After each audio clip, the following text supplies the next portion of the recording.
The night air hummed with the gentle howl of the wind, a soft counterpoint to the crackling campfire.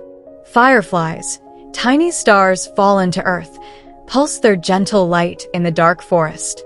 Lina, a small girl with eyes wide and curious, sat beside her grandmother, Mira. The flickering light of an old lantern danced between them. "Grandma," Lina asked, her voice barely a whisper, "why do we keep this lantern lit every night?" Grandma Mira smiled, a network of wrinkles crinkling around her eyes. "Ah, my dear," she said, her voice warm and comforting. "This is no ordinary lantern. It whispers stories of the past to those who listen." Lina's eyes sparkled. She reached out a tentative hand and touched the cool glass of the lantern.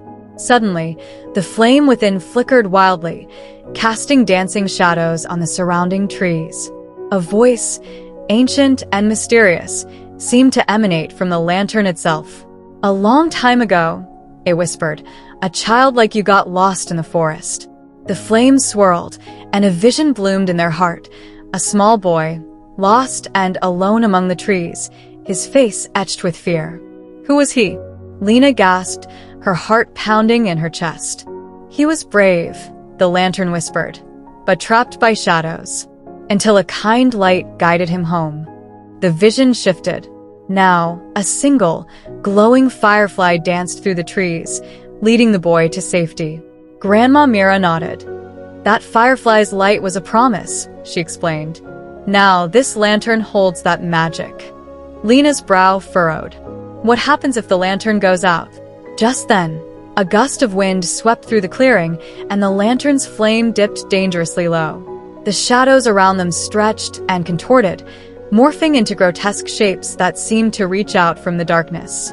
The lantern's voice was urgent now, a desperate plea. "Darkness listens," it hissed. "Keep me burning, or the lost ones may rise." Lina, her heart racing, instinctively shielded the flickering flame with her hand. As she did, the shadows retreated, and the lantern glowed warmly once more, casting a comforting light. Grandma Mira placed a gentle hand on Lina's shoulder.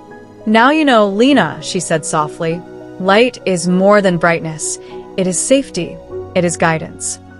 Lina nodded, her eyes fixed on the lantern. She held it close, understanding its power now.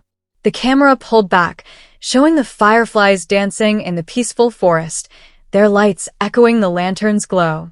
The forest hummed a quiet lullaby. The screen faded to black, leaving only the warm light of the lantern.